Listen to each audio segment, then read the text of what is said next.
Schlossberg, how you doing? I just made an 8 there. No big deal. Oh, dude, it's all good. You're gonna be fine. Snowman, but I'll Yeah, you will. I know you will. Great flop shot. Yeah. All right, Schloss. Great to see you. How are you?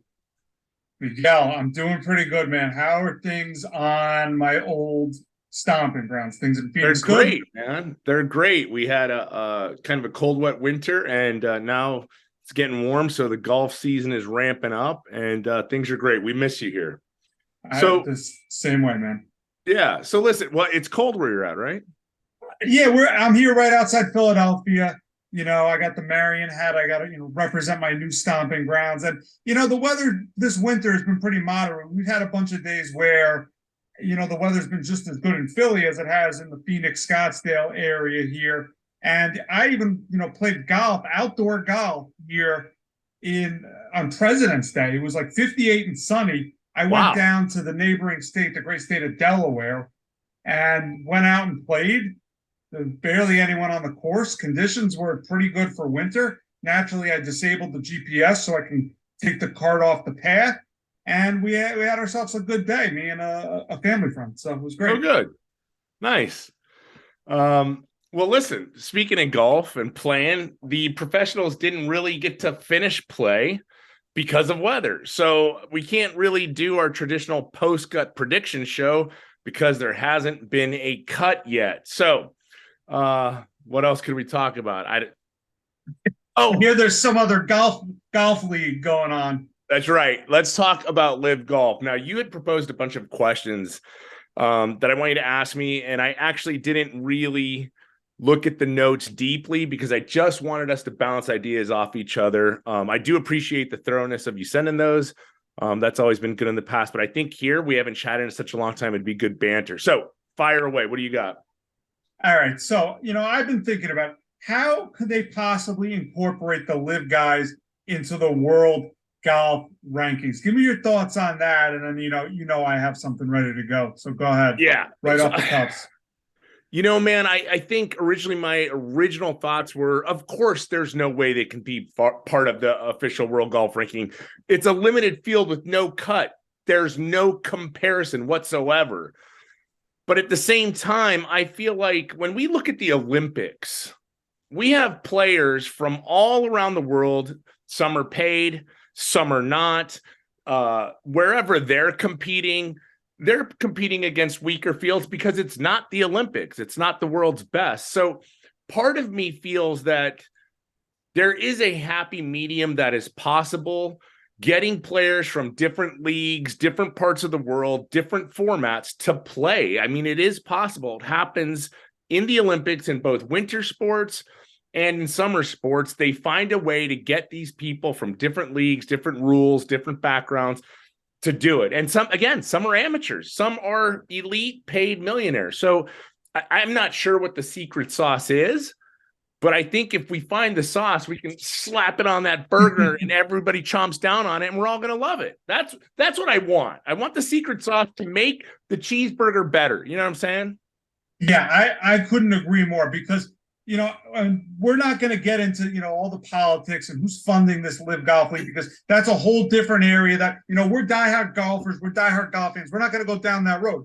But the way that I think the official world golf rankings could incorporate this is maybe you give out half the points or even 3/4 of the points of your standard, PGA event like a John Deere Open, whatever the case might be, because they're playing only 3 rounds. They're not playing 4, which that I can take or leave whether or not you want the 3 rounds or the 4 rounds. That's just up to the players themselves, which league they prefer to play in. But you have to give them some points because, well, let's think about it. Brooks Koepka, he's with this LIV Golf, right? He has still won 4 of the past 22 majors. Right now, do you know where he sits in the official world golf rankings? Is he outside the top 50? Oh, yes, he is. Tell me, where's he at? He's at 98. Okay. We all know Brooks Koepka is better than the 98th best golfer in the world. This is a guy, like I said, who's won 4 out of the past 22 majors. Only 19 people in the history of the sport, which goes back to old Tom Morris. Do you know about old Tom Morris? I've heard of him. You've heard of him. Okay, he won the Open Championship, I think, between 1868 and 1872, something like that. So he was born in 1821. Only 19 other people in the history of the sport have won more majors than Brooks Koepka. Well, listen, I hear what you're saying, okay? And I agree with what you're saying. It's kind of like Sahith Theegala recently said, I'm not one of the top 30 players in the world. I'm overrated. So I agree with what you're saying. Brooks Koepka is certainly not the 98th worst or best player in the world. Did you see Full Swing, though? I did see Full Swing. He's real screwed up. Oh, yeah. I mean, he himself thinks he's not on par. And what I've been gathering from little snippets in social media here and articles there is that he went to LIV because he essentially thought his run was over. The injuries, the mental capacity. You know what? Maybe I make my money while I can.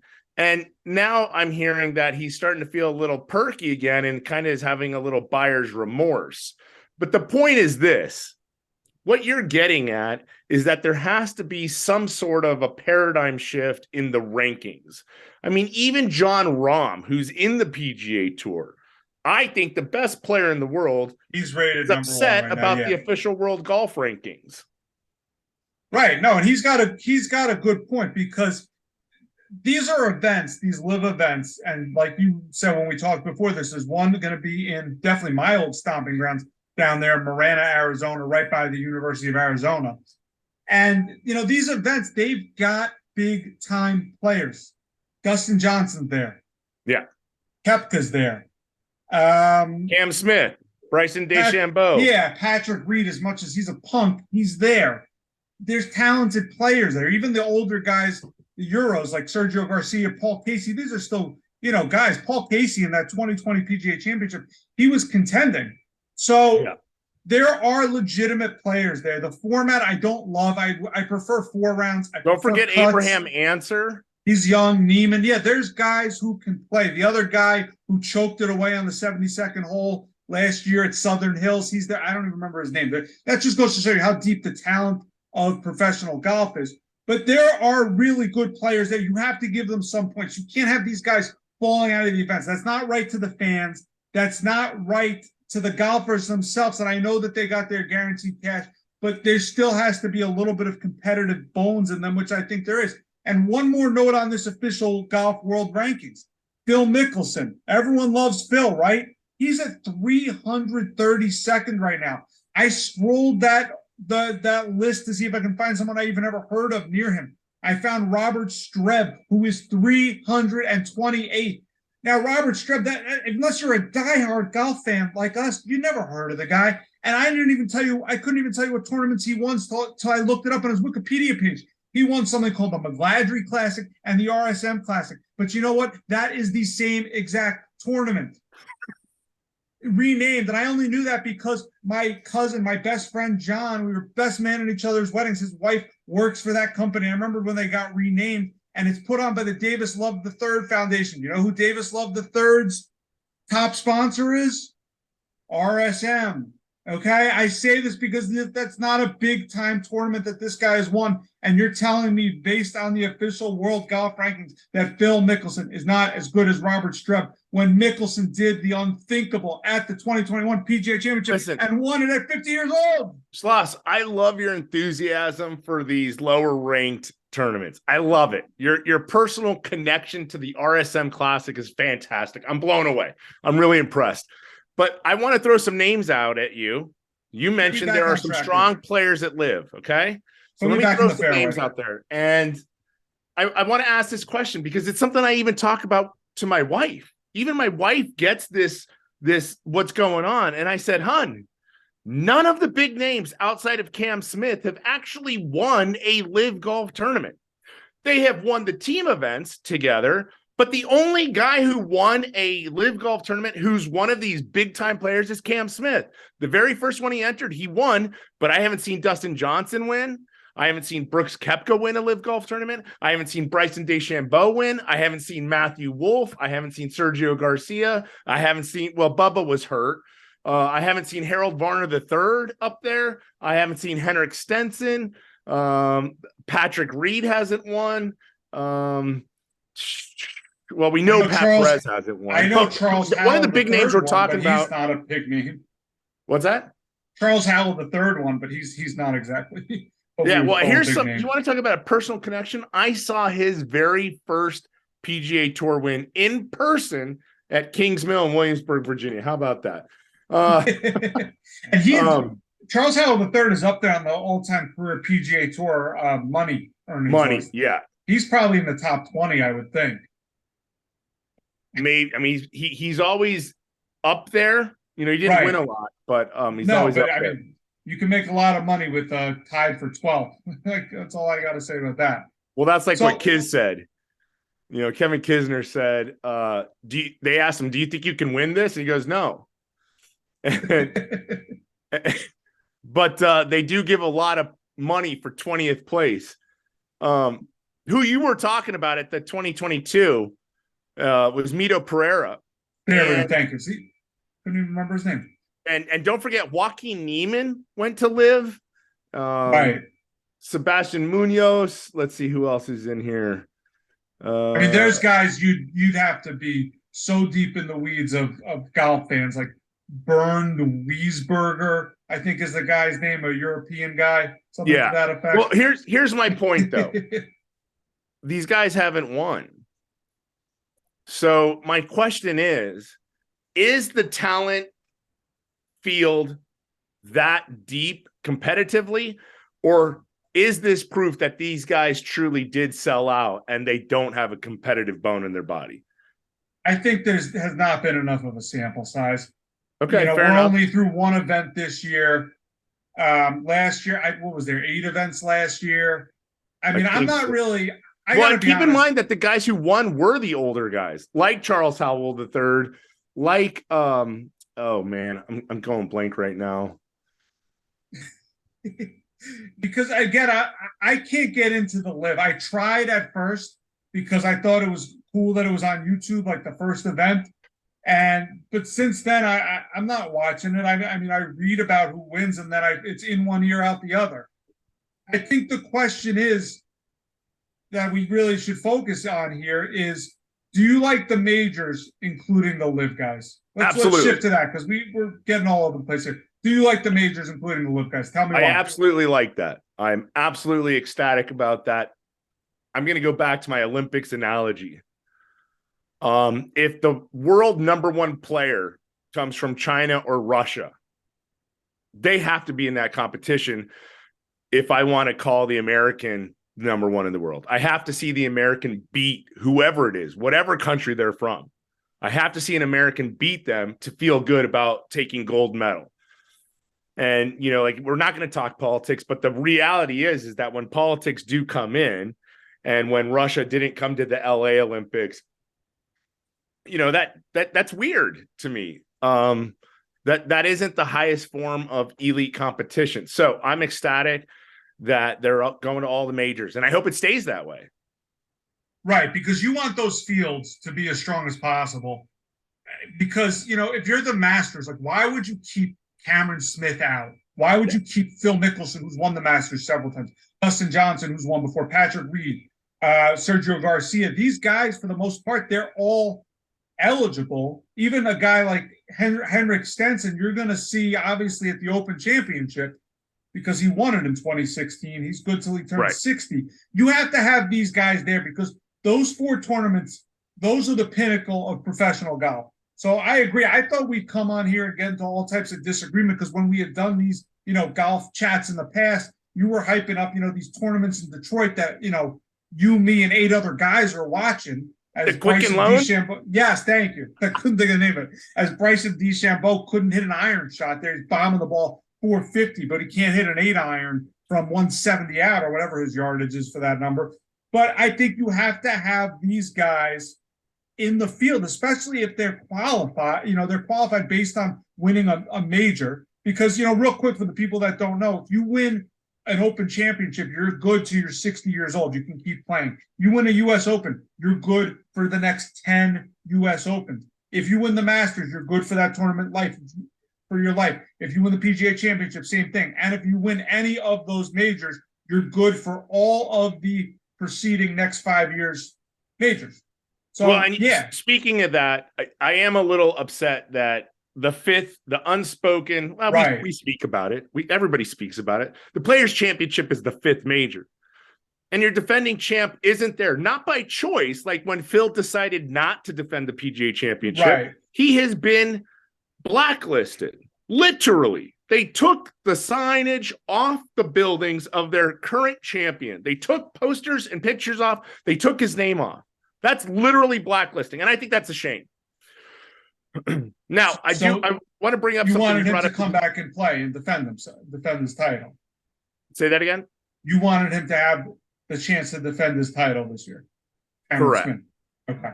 Correct. I think that after he won the British Open, I think we were quite possibly going to see the dawn of another star. So if we talk about current stars right now, some of them are on major droughts, right? So Spieth, McIlroy, Koepka, right? They're on major droughts. Right. But maybe Cam Smith becomes the next guy to roll off 2 or 3 over the next 4 to 5 years. And now you've got another young guy. You know, Morikawa's won 2 of the last 12, right? Right. But I wanted to see him back, and I thought that after the British Open he was going to take off, and I think it was stalled. Now that he made a choice, right? He made a choice, but I do think that some of the penalties have been stiff. He still can win the majors though, because like Correct. you said, he's good for the next 5 years to play in every single one. Right. And good pretty much for life. I mean, essentially to 60 years old. He's like 26. So he'll be in the Open Championship for quite some time. Sure. And I'm really happy that they're all going to get to go to the majors. And we do have to take into account that the Players' Championship is the marquee event of the PGA Tour. And that's Right. where the rage exists. PGA Tour, LIV Tour. But I want to get back to the can we change topic? Are we good? Please. We're good on LIV. Let's talk about the PGA Tour, because we're going to segue from the competition of these two tours into what it has actually done to the PGA Tour. And Phil was right. Hot take. Phil was right. Period.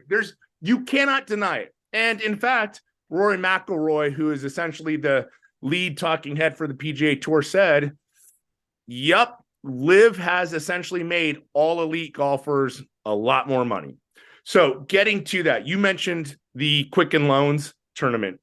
I am upset about the fact that there are now going to be tournaments that are limited field, no cut, only elite players, and you're essentially creating a minor league PGA Tour within the PGA Tour. You're not calling it the Korn Ferry Tour, which is a development league. Right. You're still branding it PGA Tour, but you're not going to have PGA Tour upper echelon players there. They're only going to go to these limited field events, and it's so much like LIV. So it's a little distressing to me.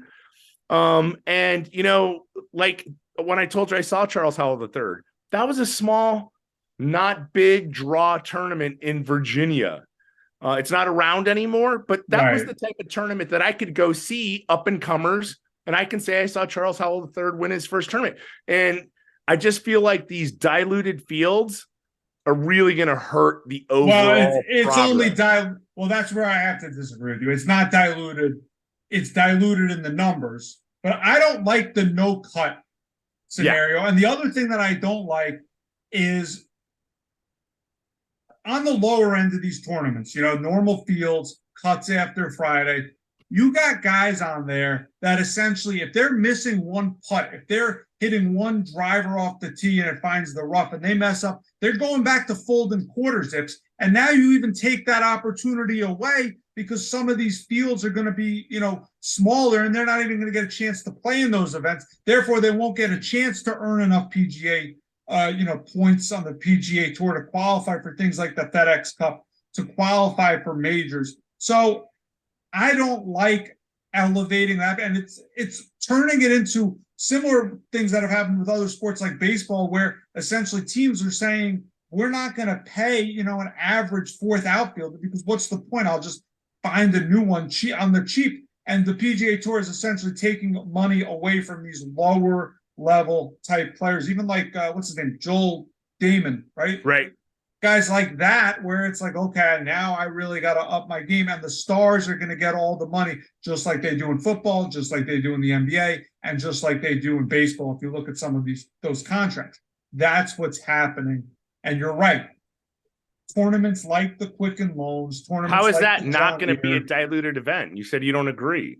Well, no, it's diluted only in numbers. It's not diluted in the stars, because you're going to get to see the stars. And the one thing that I do Not like, at the Quicken Loans. You're going to only see people who just barely got out of Corn Ferry Tour, who then won't even get a chance to go to these invitationals. So that's diluted to me. but wouldn't the big time guys like Rory, like Scotty Scheffler, wouldn't they still be playing in, the quote unquote diluted events? The They're not going to play the Sanderson Farms. They don't even play it now. I think the Quicken Loans will get diluted. You still get a couple stars at that one, but especially the Greenbrier, and that's the other thing. Let's talk about, great point. If I'm the CEO of a corporation that puts $20 million into a tournament, and I'm only getting one out of the top 20 players in the world to come, I don't want to give my money to you anymore. And I heard they're raising the cost of sponsoring a tournament. So you're going to raise my price up and give me less? I've been through that crap before. When I was a Bullets Wizard season ticket holder back in DC, we had good seats. When they got the new stadium, they raised the price and put us further from the court. No, they're always screwing the fan. But the one thing is, if you are a fan and you got tickets to a Saturday to one of these elevated events, which has the smaller field, you're going to get to see your favorite player. It might not be with the time you want to see them. They might not be the last group out on Sunday, but you'll get to see them. So that is the one thing that the fan is actually being taken care of. And you're right, it is kind of crazy that it took Greg Norman trying to start this other league. And the reason he did it, and I don't know if people know, the reason he did is because when he was at his prime, he was trying to go back home to Australia and play in those events in Australia, which had nothing really to do with the PGA Tour. And they basically just flipped him the bird, for lack of a better term, or they said, all right, we'll let you play in it, but you got to play in another event. So now all of a sudden he's adding two events to his calendar, one in Australia, one more nondescript event on the PGA Tour, the Westchester Open or something. I'm just making this up. Right. Well, so what you're bringing up is arguably one of the reasons why Cam Smith went to LIV. He wanted to bring professional golf at the elite level back to Australia. He wants to go home. He wants to play in front of his people. I get that. And, how many events are they doing in Australia? Like, be real. I think it's 2. I got to double check. But okay. Let's recognize what other sports have done, right? The NBA has gone overseas. The NFL has gone overseas. Major League Baseball has played events overseas. And the PGA Tour plays overseas. DP Tour, these are partnerships, right? Why not go to Australia? I don't get it. Right. The PGA Tour, they could do an event in Australia definitely early in the year. I mean, you definitely have got the space. You could, here, let's just say this, the Honda Classic in Palm Beach Gardens, Honda's pulling out of sponsoring that. Maybe you do a tournament in Australia right before the rest of the Florida swing picks up. So maybe an opportunity. Well, and getting back to our earlier point, why is Honda pulling out? Well, Honda's in a situation, from what I understand, where they weren't making as many cars. They're, due to the chip shortage, they're not selling as many cars. Therefore, the discretionary funds to sponsor a tournament like that, which my parents have been to because they're down there in the Palm Beach Gardens area. Well, but it's a phenomenal tournament. Let's face the fact that your Sunday finish at the Honda Classic was a guy who was 36 years old chasing his very first PGA Tour win, and a guy who I love because he's in sobriety. He hasn't won in almost 8 years. So the Honda Classic is not drawing marquee names. And in fact, the world's best players, they live 40 miles, if that, not even. Well, guess where they were Jupiter. at? They were at a member pro tournament at an exclusive golf club playing strictly for bragging rights. Right. It's several, So if right? I'm Honda, I don't care if I'm selling 100 million more cars. I'm not giving the PGA Tour my money anymore because I'm not getting. I have the world's best players choosing to go to some scramble event. Right. And they all live right near there. Like I said, 30, 40 miles up the road in Jupiter, which is, it's a super exclusive community up there. I mean, that's where Tiger lives. I think if you watch that or what's it called, Full Swing, Dustin Johnson's over there.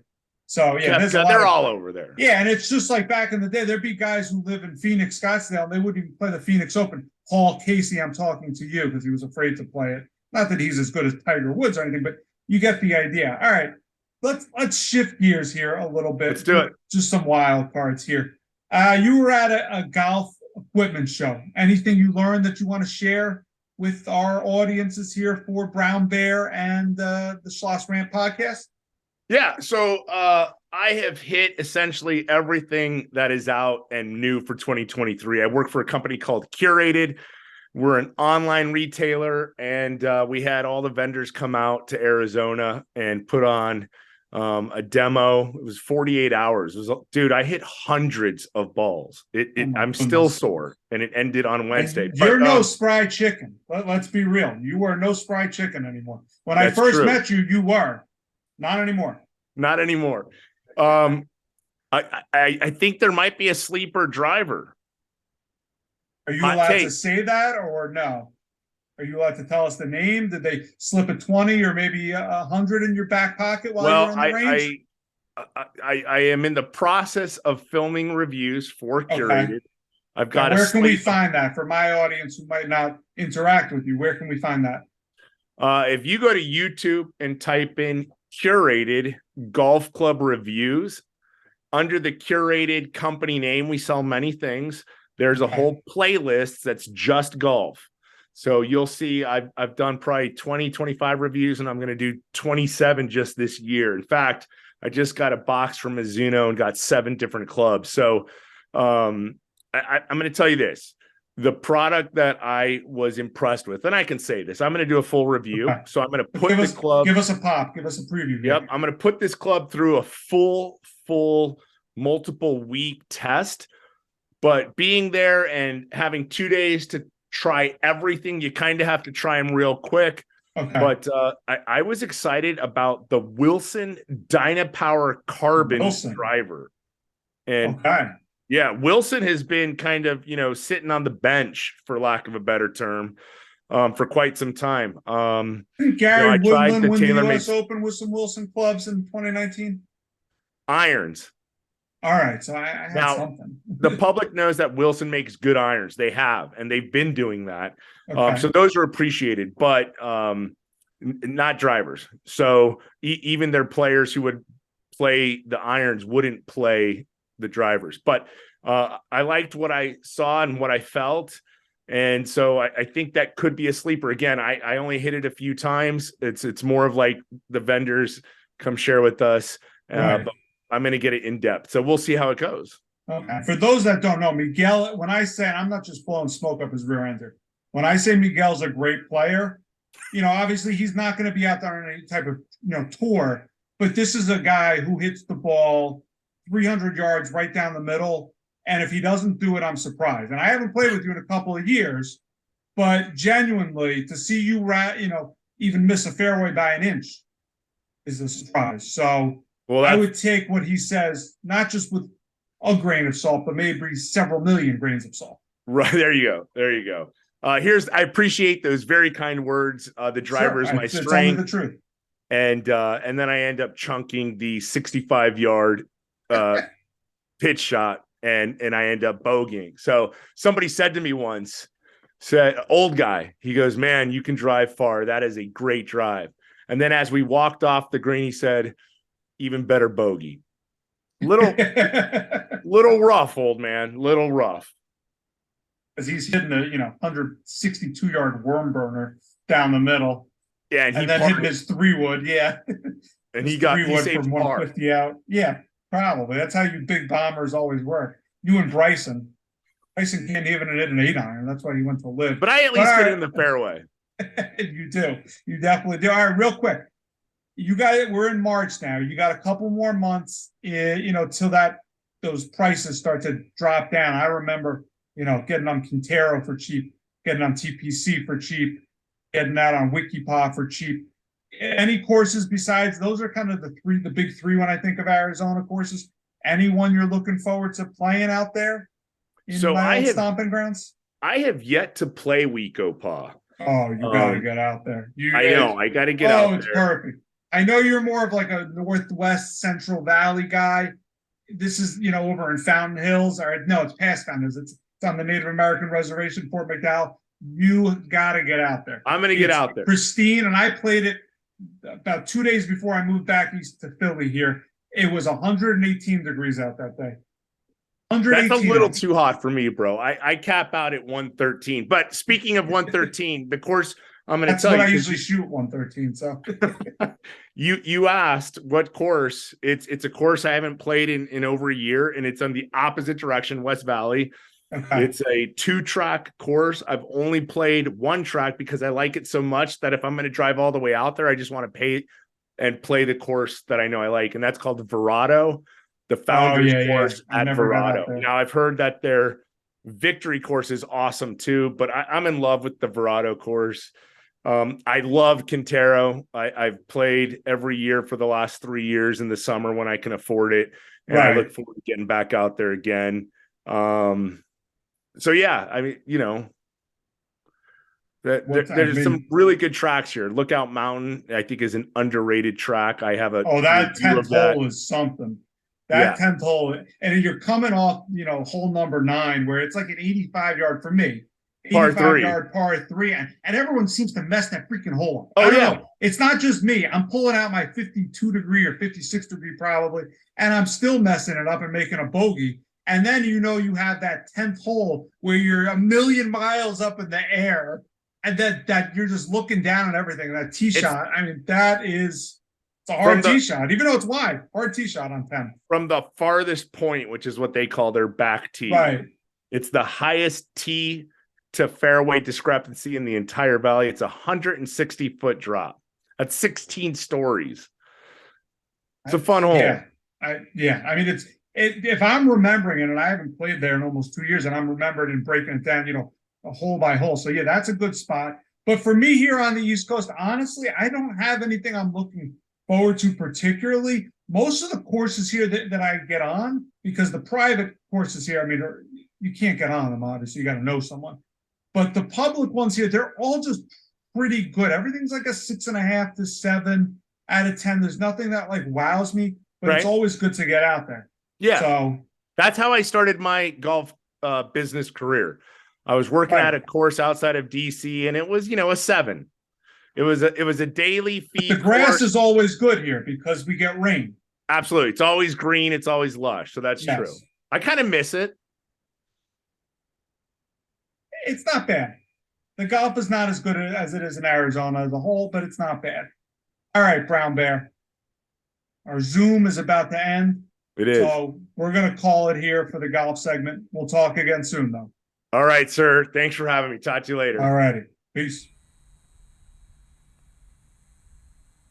That looks good. Oh.